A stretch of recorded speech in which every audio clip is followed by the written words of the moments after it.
Yeni bir videodan herkese merhaba. Hermetizmi anlattım. Metinleri, kökenleri, kavramları, hepsini. Ama bir problem var. Bunları bilmek yetmiyor. Çünkü sana öğretilen şey şu. Hermetizm metinlerden ibaret. Kitaplar, yazılar, cümleler. Ama ya problem tam olarak buysa? Ya hermetik düşünce hiçbir zaman kitaplarda saklı değilse? Çünkü bu bilgi sadece metinlerde yaşamaz. Bugün çoğu insan hermetizmi anlamaya çalışıyor. Ama yanlış yerden bakıyorlar. Batı ne yaptı? Metinleri aldı, çevirdi ve yorumladı. Ama bir şeyi kaçırdı. Sembolü. Çünkü bazı düşünceler yazılmaz, gösterilir ve bazı bilgiler okunmaz, görülür. Bu konuyu yüzeysel geçmedim. Yıllarca bunun üzerine çalıştım. Hatta bu düşüncenin iç yapısını anlamaya çalışırken Saklı Ateş, Hermetik Bilgelik ve Masonluğun içsel mimarisi üzerine bir kitap bile yazdım. Ama şunu fark ettim. İnsanlar metni okuyor fakat düşünceyi kaçırıyor. Şimdi sana basit bir soru soruyorum. Aynı fikir neden farklı kültürlerde aynı sembollerle ortaya çıkar? Bu bir tesadüf mü yoksa insan zihninin daha derin bir yapısı mı var? Bu video sana hermetizmi anlatmayacak. Bu video sana nasıl düşünmen gerektiğini gösterecek. Ve eğer bu noktada hala izliyorsan şunu bil. Bu içerikler yüzeysel değil. Bunlar zaman ve emek isteyen içerikler. Eğer devam etmesini istiyorsan videoyu beğenmen ve kanala abone olman gerçekten fark yaratıyor. Şimdi asıl meseleye geliyoruz. Hermetik düşünce bir gelenek değildir. Bir düşünme biçimidir. Ve bu düşünme biçimi sandığından çok daha yakın bir yerde. Türk sembollerinde. Bilgiyi genellikle tarafsız bir şey olarak düşünürüz. Sanki bir fikir vardır ve bu fikir hangi dilde ifade edilirse edilsin aynı kalır. Ama bu doğru değil. Çünkü bilgi sadece içerikten ibaret değildir. Bilgi ifade edildiği dilin içinde şekillenir. Batı düşüncesine baktığımızda bu konu çok net bir şekilde ortaya çıkar. Bilgi büyük ölçüde metin üzerinden ilerler. Felsefi metinleri, teolojik tartışmalar, yorum geleneği. Özellikle hermetik metinlerde, örneğin Corpus Hermeticum, bilgi diyaloglar, kavramlar ve soyut açıklamalar üzerinden kurulur. Bu metinleri inceleyen Brian Copenhaver gibi araştırmacılar, hermetik düşüncenin büyük ölçüde felsefi bir dil içinde ifade edildiğini açıkça kanıtlıyorlar. Yani burada bilgi tanımlanır, tartışılır ve analiz edilir. Bu yaklaşımda anlam cümlelerin içinde aranır. Ama bu sadece bir ifade biçimidir. Tek ifade biçimi değildir. Şimdi yön değiştiriyoruz. Türk düşünce geleneğine bakıyoruz. Türk düşünce geleneğine baktığımızda bambaşka bir yapı görürüz. Burada bilgi çoğu zaman metinle değil, sembolle ifade ediliyor. Sembol burada bir süs ya da bir anlatım tekniği olarak kabul görmez. Yani öyle bir şey değildir. Sembol düşüncenin kendisidir. Eski Türk kozmolojisinde gök ve yer sadece fiziksel kavramlar değillerdi. Bir düzeni ifade ederlerdi. Bir hiyerarşiyi, bir varlık anlayışını. Ağaç mesela, özellikle hayat ağacı sadece mitolojik bir figür değildir. Evrenin yapısını temsil eder. Merkez fikrini, bağlantıyı temsil eder. Daire yönleri gösterir ve merkezi gösterir. Bunların hiçbiri süs değildir. Bunlar bir dünya görüşünün kodlanmış halidir. Bu yüzden Türk düşüncesinde bilgi yazılmaz, anlatılmaz ama gösterilir. Bu noktada çok kritik bir şey ortaya çıkar. Batı düşüncesi bilgiyi metinle tartışır. Türk düşüncesi bilgiyi sembolle kurar. Ve bu fark sadece ifade farkı değil, anlam farkıdır. Bir düşünce dili değiştiğinde anlam da değişir. Bu cümle basit gibi görünebilir. Ama sonuçları inanın çok büyüktür. Çünkü hermetik düşünceyi sadece metinler üzerinden okuduğunda onu Batı'nın anladığı şekilde anlarsın. Ama aynı yapıyı semboller üzerinden okuduğunda bambaşka bir derinlik ortaya çıkar. Bu yüzden mesele sadece ne anlatıldığı değildir. Mesele nasıl anlatıldığıdır. Ve bu noktadan sonra şunu fark etmeye başlıyoruz. Hermetik düşünceyi anlamak için sadece ama sadece okumak yetmez. Görmek gerekir. Ve görmek ancak doğru dili bildiğinde mümkün olur. Sembol denildiğinde çoğu insanın aklına şu geliyor. Bir işaret, bir temsil, bir şeyin yerine geçen bir görüntü. Ama bu sembolün en yüzeysel tanımı. Çünkü sembol sadece bir şeyi temsil etmez. Sembol bir şeyi kurar. Ve bu fark çok kritiktir. Çünkü eğer sembolü sadece anlatım aracı olarak görürsen onu çözmeye çalışırsın.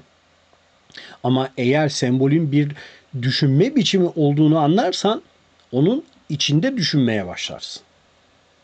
Onun içine girer, onu özümsersin. Hermetik gelenekte bu durum çok açık şekilde görülüyor. Örneğin Corpus Hermeticum içinde geçen diyaloglar sadece kavramsal değildir. Onlar sembolik bir yapı kuruyorlar.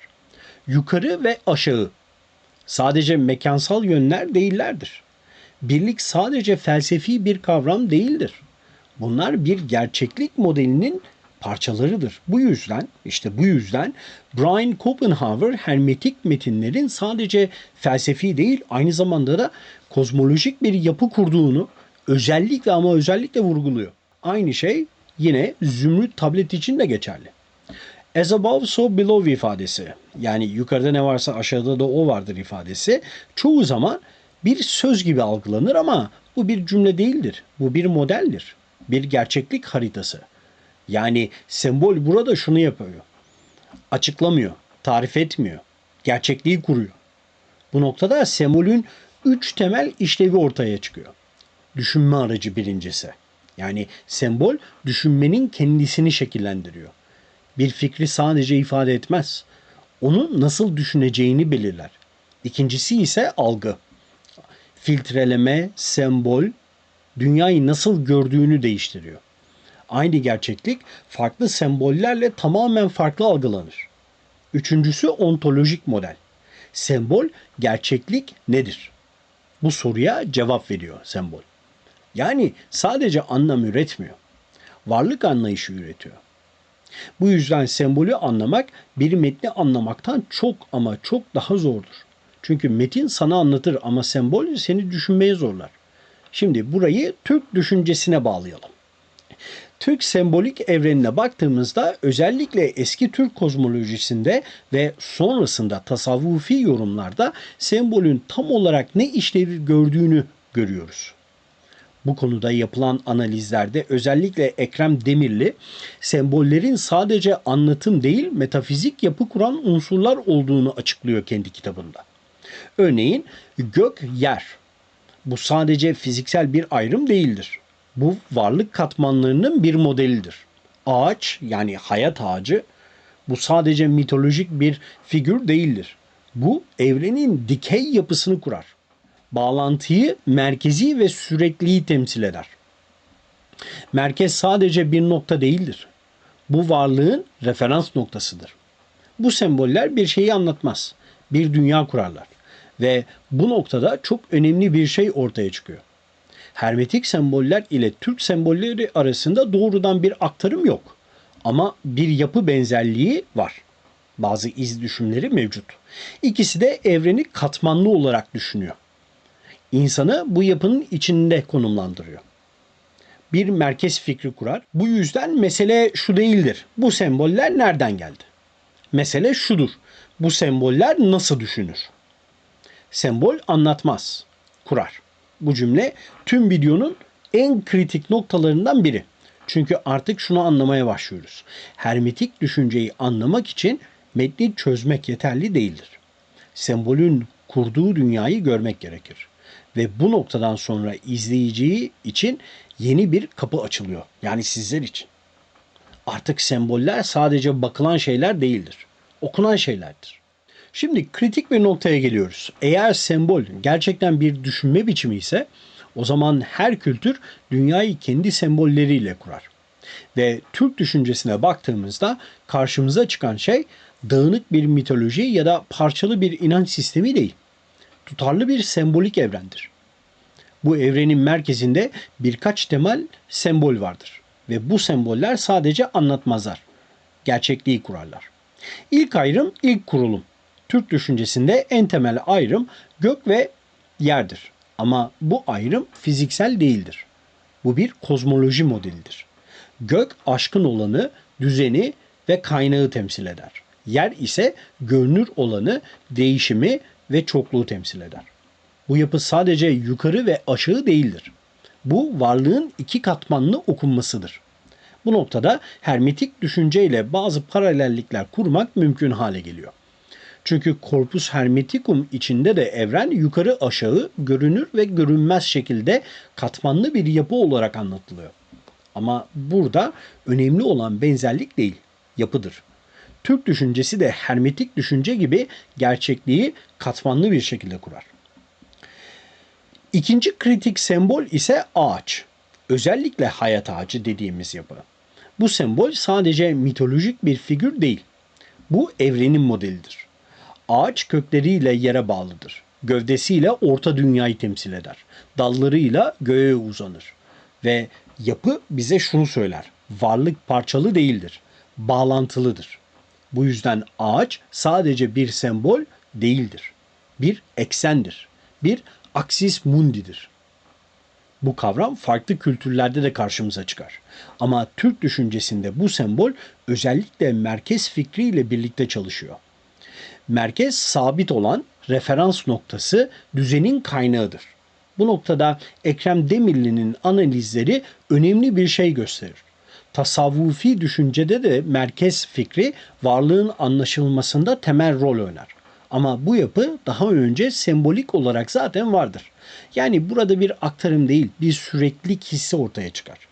Şimdi daire tamamlanmışlık anlamındadır ve birlik anlamındadır.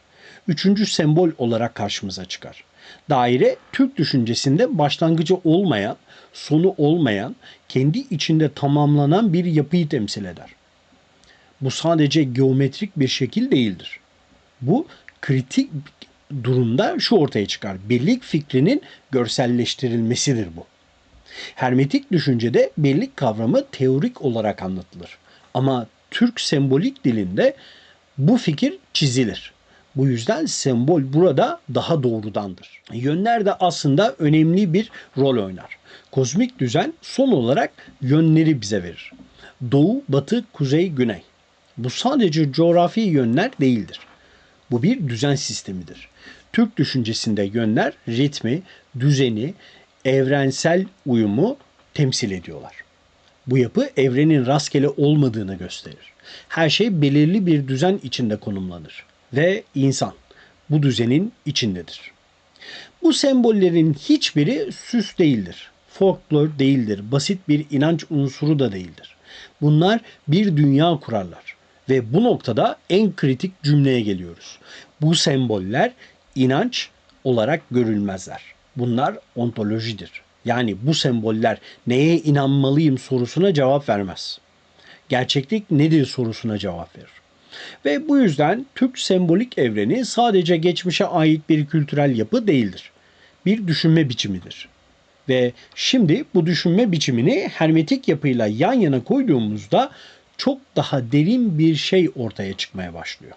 Şimdi en kritik eşiğe geliyoruz. Çünkü buraya kadar iki ayrı alan kurduk. Bir tarafta hermetik düşünce, diğer tarafta Türk sembolik evreni. Şimdi yapılması gereken şey bu ikisini birleştirmek değil. Yan yana koymak. Çünkü mesele şu değil. Bu iki gelenek bağlantılı mı? Mesele şu. Aynı gerçekliği nasıl kuruyorlar? Ve burada karşımıza çıkan şey yüzeysel bir benzerlik değil. Derin bir yapı benzerliği var. Yukarı aşağı meselesi yine katmanlı gerçeklik olarak karşımıza çıkıyor. Hermetik düşüncenin en bilinen ifadelerinden biridir bu. Nasıl söylenir? İngilizce söyleyelim, sonra Türkçesine döneriz. As above, so below. Yani yukarıda ne varsa aşağıda da aynısı vardır. Bu ifade özellikle zümrüt tablet içinde karşımıza çıkar. Ama bu bir söz değildir. Bu bir modeldir. Bu model şunu söyler. Evren tek katmanlı olamaz. Yukarı vardır, aşağısı vardır. Ve bu iki katman birbirinin yansımasıdır. Bu noktada yine Schopenhauer hermetik metinlerin evreni hiyerarşik bir yapı olarak ve yansımalar üzerinden kurduğunu açıkça ortaya koyuyor. Şimdi aynı yapıya Türk sembolik evreninde bakalım. Gök ve yer ayrımı olarak karşımıza çıkacak bu. Bu ayrım sadece bir mekansal ayrım değildir. Bu da aşkın olan, görünür olan arasında bir katman kuruyor. Ve daha da önemlisi bu iki katman kopuk değil, bağlantılı. Yani burada gördüğümüz şey aynı düşünme biçimi. Hermetik düşüncede en merkezi kavramlardan biri birliktir. Tüm çokluk tek bir kaynaktan türemiştir. Bu fikir Corpus Hermeticum içinde açıkça görülür. Evren çok gibi görünür ama aslında birdir. Şimdi aynı yapı Türk sembolik dilinde de karşımıza çıkıyor mu bir bakalım. Mesela daire. Başlangıcı olmayan, sonu olmayan, kendi içine kapanan bir yapı kuruyor. Bu sadece bir şekil değil. Bu birliğin görsel ifadesi. Yani hermetik düşünce birliği anlatır. Türk sembolik dili onu çizer. Mikrokozmos yani insan evrenin yansımasıdır. Hermetik düşüncenin en güçlü fikirlerinden birisidir bu. İnsanın evrenin küçük bir modeli olması. Yani insan evrenin dışında ya da evrenin içinde bir parça değildir. Evrenin kendisinin bir yansıması olarak kabul edilir. Bu fikir hem Corpus Hermeticum içinde hem de hermetik yorum geleneğinde merkezi bir yer tutar. Şimdi Türk düşüncesine bakalım. İnsan doğadan ayrı bir varlık değil. Ağaçla, yönlerle, gökle aynı düzenin içinde. İnsan evrenden kopuk da değil. Onun içinde konumlanıyor. Bu yüzden Türk sembolik evreninde insan merkeze yerleşiyor. Ama merkezin sahibi kesinlikle değil. Bu da bize şunu gösteriyor. İnsan düzenin bir parçası değildir. O düzenin bir ifadesidir. Artık elimizde 3 temel paralellik var. Yukarı, aşağı yani katmanlı gerçeklik, birlik, çokluk içinde bir bütün olma konusu, mikrokozmos yani insanın evrendeki konumu. Ve bu paralellikler yüzeysel ya da tesadüfi olarak görülemezler. Bu benzerlik rastlantı değildir. Bu yapı benzerliğidir. Bu cümle çok önemli çünkü biz burada etki iddia etmiyoruz. Aktarım da iddia etmiyoruz. Biz şunu söylüyoruz. Aynı gerçeklik farklı kültürlerde benzer düşünme biçimleriyle kuruluyor. Ve bu noktadan sonra artık soru tamamen değişir. Kim kimden etkilenmiş sorusu artık ortada dolaşmaz. Soru şu olabilir. İnsan zihni gerçekliği nasıl kurar? Ve bu soru videonun en derin katmanına açılan bir geçittir, bir kapıdır. Şimdi burada çok net bir sınır çizmemiz gerekiyor. Çünkü bu noktada yapılacak en küçük hata tüm videonun anlamını bozar. Buraya kadar ne yaptık? Hermetik düşünceyi inceledik, Türk sembol evrenini inceledik ve aralarındaki paralellikleri gösterdik. Ama şimdi kritik soru geliyor. Bu iki yapı aynı şey mi? Cevap net, hayır. Bu çok önemli çünkü burada yapılabilecek en kolay ama en yanlış yorum şu olur. Türkler hermetizmi aldı ya da Türkler hermetizmi etkiledi ya da bu aynı gelenek demek ya da birbirinin devamı demek. Ama elimizdeki akademik veriler buna izin vermez. Örneğin Walter Hanegraaff hermetik geleneğin tarihsel gelişimini açıkça Batı ezoterizmi bağlamında inceliyor ve bu geleneğin belirli metinler etrafında şekillendiğini gösteriyor. Yani hermetizm metinsel bir gelenektir. Öte yandan Türk düşüncesi özellikle erken dönem sembolik yapı ve sonrasında gelişen tasavvufi yorumlar farklı bir epistemolojik zeminde ilerler. Bu noktada Ekrem Demirli'nin analizleri çok kritik bir şeyi ortaya çıkartıyor. Türk İslam düşüncesinde anlam çoğu zaman kavramdan değil, tecrübeden ve sembolden doğuyor. Yani burada iki farklı yapı var. Biri metin merkezi, diğeri sembol ve tecrübe merkezi. Bu yüzden şunu net söylemek zorundayız. Bunlar aynı gelenek değiller. Ama aynı düşünme biçimine sahipler. Bu ayrım videonun en önemli noktasıdır. Çünkü eğer bu farkı kaçırırsan ya her şeyi birbirine indirgersin, birbirine karıştırırsın ya da tamamen kopuk görürsün. Ama gerçek ikisinin tam ortasında. Aynı gerçeklik farklı dillerle anlatılıyor. Bu cümleyi açalım. Gerçeklik dediğimiz şey evrenin yapısı, insanın konumu, varlığın anlamı. Bu sorular her kültürde vardır. Ama bu sorulara verilen cevaplar aynı dilde verilmez. Hermetik gelenek bu soruları kavramlarla, metinlerle, felsefi ifadelerle cevaplıyor. Türk düşüncesi ise aynı soruları sembollerle, imgelerle, yapılarla ifade ediyor. Yani cevap farklı değil, ifade farklı. Bu yüzden mesele artık şu değil. Kim kimden aldı? Mesele aslında tam olarak şu. Aynı insan zihni aynı gerçekliği farklı yollarla nasıl ifade eder? Ve bu noktada çok önemli bir şey fark ediyoruz. Sembol ve metin birbirinin alternatifi değildir. Farklı düzlemlerdir. Biri anlatır, diğeri kurar. Ve bu yüzden bu video bir şeyi kanıtlamaya çalışmıyor. Bir şeyi göstermeye çalışıyor. Gerçek bilgi tek bir geleneğe ait değildir. Ama onu ifade etme biçimi her zaman kültüre bağlıdır. Bu noktayı anladığında artık Hermetizme de Türk düşüncesine de aynı gözle bakamazsın. Çünkü artık sen metni değil, yapıyı görüyorsun. Şimdi tüm parçalar birleşiyor. Buraya kadar adım adım ilerledik. Metinleri gördük, sembolleri gördük, paralellikleri gördük ve en kritik ayrımı yaptık. Bu iki yapı aynı gelenek değil ama aynı düşünme biçimine işaret ediyor. Ve tam bu noktada asıl kırılma gerçekleşiyor. Çünkü şimdiye kadar Hermetizmi şöyle düşündün büyük ihtimalle. Bir metinler bütünü, bir gelenek, bir öğreti. Ama artık şunu görmek zorundasın. Bu tanım eksik. Çünkü hermetik düşünceyi sadece metinlere indirgediğin anda onu küçültmüş olursun. Corpus Hermeticum metinlerini ele al. Bu metinler bir şey anlatıyorlar. Ama daha da önemlisi bir bakış açısı kuruyorlar. Aynı şekilde Zümrüt Tablet'te. Bu metin birkaç satırdan ibaret. Zümrüt Tablet metinleri. Ama etkisi yüzyıllarca sürmüş. Neden?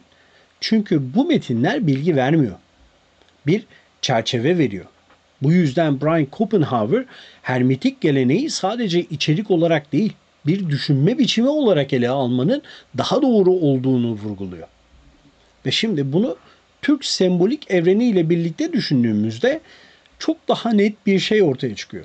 Çünkü aynı yapı gök-yer ayrımında, ağaç sembolünde, merkez fikrinde, dairede zaten kurulmuş. Ama bu yapı yazılmamıştır, gösterilmiştir. Bu yüzden artık şunu rahatça söyleyebiliriz. Hermetik düşünce sadece bir yerde var değildir. Ne sadece Yunan metinlerinde, ne sadece Arapça yorumlarda, ne de sadece Batı ezoterizminde. O belirli bir zihinsel modeldir. Ve bu model farklı kültürlerde, farklı şekillerde ortaya çıkar. Bu yüzden bu videonun en kritik cümlesine geliyoruz şimdi. Hermetik düşünce bir metin değildir. Bir bakış açısıdır. Bu cümleyi gerçekten anladığında her şey tamamen değişir. Artık metin okumazsın. Yapı görürsün. Artık sembollere bakmazsın ya da sembollerle bakmazsın. Onların kurduğu dünyayı fark edersin. Ve en önemlisi artık hermetizm nerede diye sormazsın. Bu düşünme biçimi nerede ortaya çıkıyor diye sorarsın. Ve bu soru seni doğrudan şuraya getirir. Türk sembollerine baktığında artık sadece bir kültür görmezsin. Bir düşünme biçimi görürsün. Ve o anda şunu fark edersin. Bu bilgi sana hiç yabancı değil. Sadece farklı bir dildeydi. Şimdi en tehlikeli noktaya geliyoruz. Benden uyarması. Çünkü buraya kadar konuştuğumuz her şey bugün büyük ölçüde yanlış anlaşılıyor. Modern dünyada insanlar hermetizmle ilgileniyorlar. Sembollerle ilgileniyorlar. Ezoterizmle ilgileniyorlar. Ama yine bir problem var.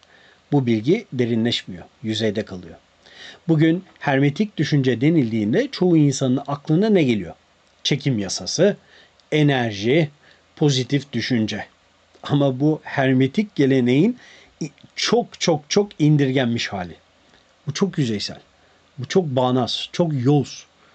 Bu indirgeme özellikle modern ezoterizm üzerine çalışan Hanegraaff'ın da vurguladığı gibi karmaşık düşünce sistemlerinin popüler kültürde basitleştirilmesiyle ortaya çıkıyor.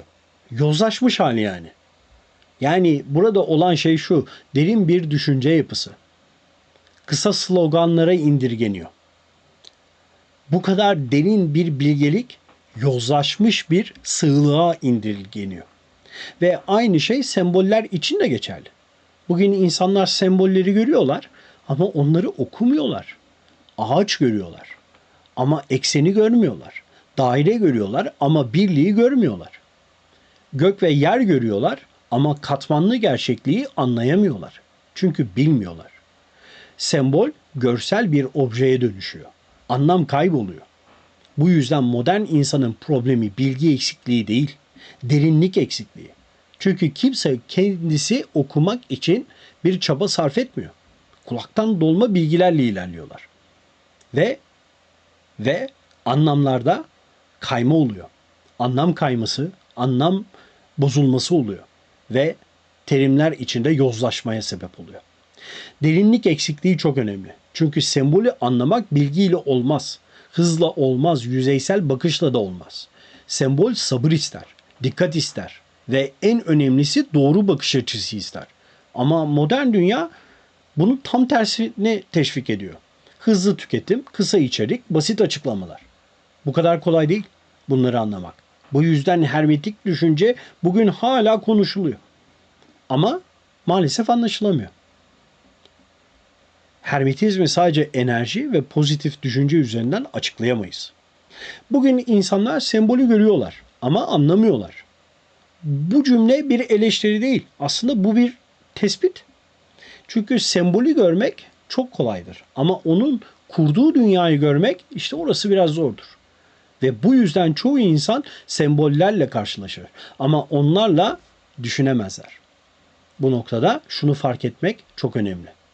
Sembol kaybolmadı ama sembolü okuyabilen zihin nadirleşti. Ve bu yüzden artık mesele şu değil. Bilgi var mı? Yok mu? Mesele aslında şu. Onu anlayabilecek bakış açısı var mı? Şimdi her şeyi tek bir noktada toplayalım. Başta bir soru sorduk. Bu bilgi nerede başladı veya nerede anlaşıldı? Metinlere baktık, sembollere baktık, yapıları karşılaştırdık ve şunu gördük. Bu bilgi hiçbir zaman tek bir yere ait değildi. Ne sadece Corpus Hermeticum metinlerinde, ne sadece Zümrüt tablet içinde, ne de belirli bir coğrafyada. Çünkü bu bilgi bir gelenek değil, bir düşünme biçimi. Ve bu düşünme biçimi farklı kültürlerde, farklı dillerle ortaya çıktı. Batı onu metinle ifade etti, Türk düşüncesi onu sembolle kurdu. Ama modern dünya ne yaptı? İkisini de yüzeyselleştirdi, yozlaştırdı. Ve metni slogana çevirdi. Sembolü görsele indirdi. Ve bu süreçte kaybolan şey bilginin kendisi değil, onu anlama biçimi. Bu yüzden artık şunu net bir şekilde söyleyebilirim. Bu bilgi kaybolmadı. Sadece sembol okumayı insanlar unuttu. Bu cümle basit gibi görünebilir size ama aslında çok ağırdır. Çünkü bu bir eksiklikten değil, bir kopuştan bahsediyor. İnsanlık bilgi üretmeye devam ediyor. Metinler yazıldı, kitaplar çoğaldı ama sembollerle düşünme yetisi işte o geri plana itildi. Ve bu yüzden bugün insanlar bilgiye daha hızlı ulaşıyorlar ama daha az anlıyorlar. Çünkü sembol okumak sadece görmek değil, sadece bilmek değil. Bir bakış açısıdır o. Ve bu bakış açısı kaybolduğunda bilgi görünür kalır. Ama anlaşılmaz. Bu yüzden mesele artık şu değil. Bu bilgi nerede? Mesele aslında şu. Sen onu okuyabiliyor musun? Ve bu soru videonun sonu değil, başlangıcı aslında. Şimdi biraz yavaşlayalım. Çünkü buraya kadar konuştuğumuz şeyler bir bilgi listesi değil, bir bakış açısı. Hermetik düşünceyi metinlerde aradık, sembollerde izledik. Farklı dillerde nasıl ortaya çıktığını gördük ve en sonunda şunu fark ettik. Bilgi hiçbir zaman kaybolmadı. Ama ona bakma biçimimiz değişti. Bugün hala aynı semboller var, aynı yapılar var, aynı gerçeklik önümüzde duruyor. Aynı ezoterik yapılar çalışmalarını sürdürüyor ama çoğu insan onu görmüyor. Çünkü görmek bakmaktan farklıdır. Bakmak kolaydır. Görmek öğrenilir. Ve bu noktada artık sana bir şey anlatmıyorum. Sadece bir kapı gösteriyorum. O kapıdan geçmek senin bakışına bağlı. Gerçek bilgi yazılmaz, görülür. Ve onu görmek, bakmayı öğrenmekle başlar. Bir videomuzun daha sonuna gelmiş bulunuyoruz. Bir sonraki videoda tekrar görüşmek üzere efendim. Hoşça kalın.